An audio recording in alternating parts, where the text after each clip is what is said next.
आज के वीडियो की शुरुआत में मैं तुम्हें सबसे पहले एक फुटेज दिखाता हूँ। यह फुटेज 13 फरवरी 2017 को मलेशिया के कुआलालंपुर इंटरनेशनल एयरपोर्ट की सीसीटीवी कैमरा में रिकॉर्ड हुआ था। समय था सुबह 9 बजे। एक ग्रे रंग का ब्लेजर पहने व्यक्ति को एयरपोर्ट के एंट्रेंस से अंदर आते हुए देखा गया। लेकिन जैसे ही वह एयरपोर्ट के अंदर लॉबी में खड़ा होकर अपनी फ्लाइट का इंतजार कर रहा था, अचानक भीड़ में से 2 महिलाएं उसके पास आती हैं और उसका चेहरा पकड़ लेती हैं। उसे कुछ समझ में आता उससे पहले ही वे दोनों महिलाएं उसके चेहरे पर कोई तरल पदार्थ लगा देती हैं और तुरंत वहां से चली जाती हैं। वो व्यक्ति इस अजीब घटना की जानकारी एयरपोर्ट अथॉरिटी को देता है, लेकिन दुर्भाग्यवश इस घटना के 10-15 मिनट के अंदर ही वह बेहोश होकर दम तोड़ देता है।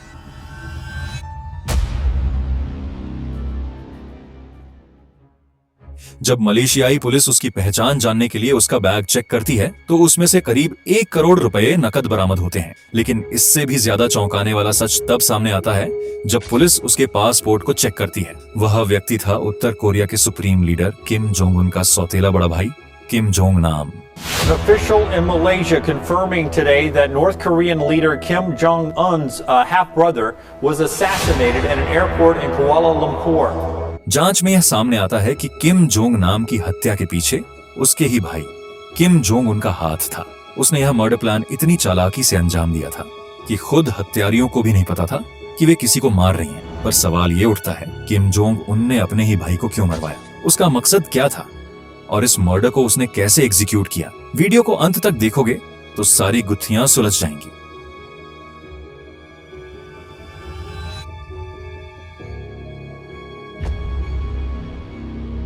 कहानी की शुरुआत होती है साल 1961 से। उत्तर कोरिया के दूसरे तानाशाह किम जोंग इल के घर जन्म होता है।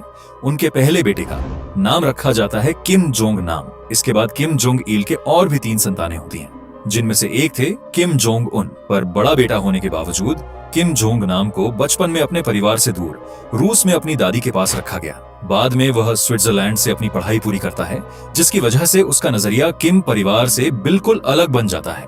जहां किम परिवार तानाशाही और समाज पर प्रभुत्व में विश्वास करता था, वहीं किम जोंग नाम खुली सोच और आजादी के हक में विश्वास करता था। यही वजह थी कि परिवार के कई सदस्य उसे पसंद नहीं करते थे, मगर किम जोंग नाम को इससे कोई फर्क नहीं पड़ता था। उसे राजगद्दी में कोई दिलचस्पी नहीं थी।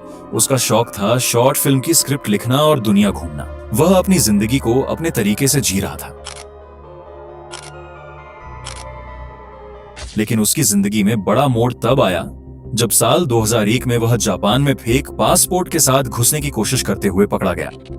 असल में बचपन से ही किम जोंग नाम का सपना था टोक्यो डिज्नीलैंड घूमने का, लेकिन उत्तर कोरिया और जापान के रिश्ते बेहद खराब थे, इसलिए वह कभी जा नहीं पाया। इस बार उसने चीन के मकाओ शहर से एक नकली पासपोर्ट बनवाया और जापान में एंट्री की कोशिश की, मगर दुर्भाग्य से एयरपोर्ट सिक्योरिटी ने उसे पकड़ लिया। यह घटना किम परिवार के लिए बहुत बड़ी बेइज्जती थी और इसी बेइज्जती की सजा में किम जोंग नाम को हमेशा के लिए परिवार से बाहर निकाल दिया गया।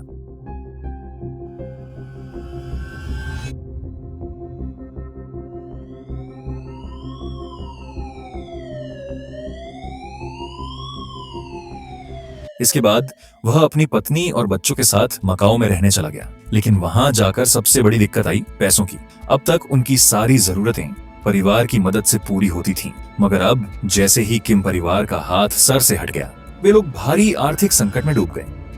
मकाओ आने के बाद से ही किम जोंग नाम शहर के अलग अलग हिस्सों में काम की तलाश कर रहा था। हर सुबह एक नई उम्मीद और हर रात एक नई चिंता लेकर आती थी। लेकिन ठीक इसी वक्त कहानी में आता है एक जबरदस्त ट्विस्ट। गोपनीय सूत्रों से पता चलता है कि अमेरिका की खुफिया एजेंसी CIA ने इस दौरान किम जोंग नाम से संपर्क किया और उसे एक प्रस्ताव दिया। अगर वह अपने परिवार यानी किम डिक्टेटरशिप के कुछ गोपनीय राज CIA के साथ साझा करे तो इसके बदले उसे एक भारी रकम दी जाएगी। अब किम जोंग नाम शुरू से ही अपने परिवार की तानाशाही और आम नागरिकों पर हो रहे अत्याचारों का विरोधी था, इसीलिए वह बिना किसी हिचकिचाहट के इस प्रस्ताव को स्वीकार कर लेता है। इसके बाद से धीरे धीरे उसका और उसके परिवार का आर्थिक संकट दूर होने लगता है। कभी कभी उसे दुनिया के अलग अलग हिस्सों में जाकर CIA एजेंट से गुप्त मुलाकातें भी करनी पड़ती थीं। सब कुछ धीरे धीरे संभल ही रहा था, तभी आता है साल 2011, जब उत्तर कोरिया के दूसरे तानाशाह किम जोंग इल की मृत्यु हो जाती है और उनके स्थान पर उनका छोटा बेटा किम जोंग उन सत्ता पर काबिज हो जाता है। यहीं से किम जोंग नाम की जिंदगी में एक डार्क चैप्टर की शुरुआत होती है। राजगद्दी पर बैठने के बाद किम जोंग उन अपने पिता से भी ज्यादा क्रूर और तानाशाह बन जाता है। ये सब देखकर उसका बड़ा भाई किम जोंग नाम अब चुप नहीं रह पाता। CIA के लिए गुप्त जानकारियां देने के साथ साथ अब वो खुलेआम पब्लिक प्लेस में अपने भाई की आलोचना करने लगता है। यहाँ तक कि उसने जापान के एक पत्रकार को एक ईमेल भी भेजा जिसमें उसने किम जोंग उनको पूरी दुनिया के लिए एक मजाक और शर्मिंदगी की निशानी बताया था। बस यहीं से किम जोंग उनकी आंखों में अपने ही भाई के लिए आग धधकने लगती है। अंदर ही अंदर उत्तर कोरिया का सुप्रीम कमांडर अब अपने भाई की मौत की योजना बनाने लगता है। इस काम के लिए उत्तर कोरिया के टॉप 4 हिटमैन को चुना जाता है, लेकिन उन्हें सीधे हत्या का टारगेट नहीं दिया जाता।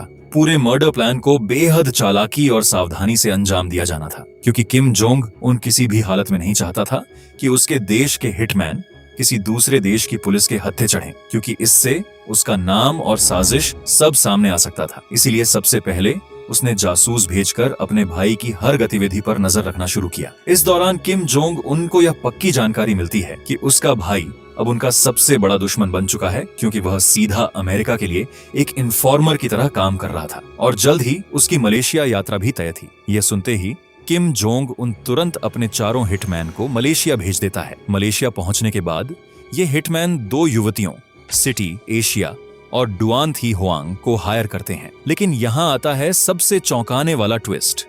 ये दोनों लड़कियां बिल्कुल नहीं जानती थीं कि उन्हें किसी की हत्या के लिए इस्तेमाल किया जा रहा है। असल में हुआ ये था कि उन हिटमैनों ने खुद को उन लड़कियों के सामने एक फिल्म डायरेक्टर के रूप में पेश किया था। उन्होंने बताया कि वे एक प्रैंक शो की शूटिंग कर रहे हैं और उन्हें इसके लिए कुछ लोगों की जरूरत है। बस यहीं से उन्होंने सिटी एशिया और डुआन थी हुआंग को अपने जाल में फंसा लिया। उन्हें बताया गया कि प्रैंक के दौरान उनके हाथों में बेबी ऑयल दिया जाएगा, जिसे उन्हें किसी चुने हुए अजनबी के चेहरे पर लगाना होगा और इस मजाकिया एक्ट के लिए हर बार $100 का भुगतान किया जाएगा। शूट से पहले उन्हें कुछ लोकल इलाकों में ले जाकर कुछ रैंडम लोगों को टारगेट करने को कहा गया। वे पीछे से जाकर उनके चेहरे पर बेबी ऑयल लगाती और फिर तुरंत वहां से हट जाती। काम खत्म होते ही उन्हें उनकी फीस भी मिल जाती थी। यह सब 3 से 4 दिनों तक चला। असल में ये सब कुछ था उस भयानक मर्डर मिशन का रिहर्सल, ताकि फाइनल अटैक में कोई चूक ना हो।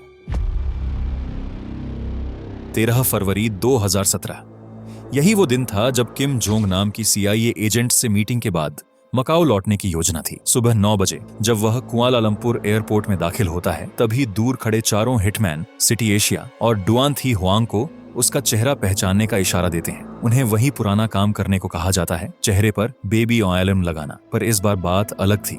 इस बार उनके हाथों में जो तरल था वह बेबी ऑयल नहीं बल्कि एक भयानक जहर था, और दोनों लड़कियां इस बात से बिल्कुल अनजान थीं। फिर जो हुआ वह तो तुम वीडियो की शुरुआत में देख ही चुके हो। इसके बाद दोनों लड़कियों को पहले से निर्देश दिया गया था कि जैसे ही ये काम पूरा हो जाए वो तुरंत वॉशरूम जाकर हाथ धो लें, और बिल्कुल उसी निर्देश के अनुसार दोनों लड़कियां हाथ धोकर पहले से बुक की गई टैक्सी में बैठकर एयरपोर्ट से चली जाती हैं। असल में सिटी एशिया और डुआन को अब तक बिल्कुल अंदाजा नहीं था कि उन्होंने क्या किया है, और खास बात यह थी कि इस लास्ट क्लाइंट के लिए उन्हें $200 दिए गए थे। तो अगर उनके मन में कोई शक भी उठा होगा तो उस पैसों ने उसे दबा दिया होगा। लेकिन असली झटका आया अगली सुबह 14 फरवरी को, जब मलेशियाई पुलिस ने उनके घर का दरवाजा खटखटाया।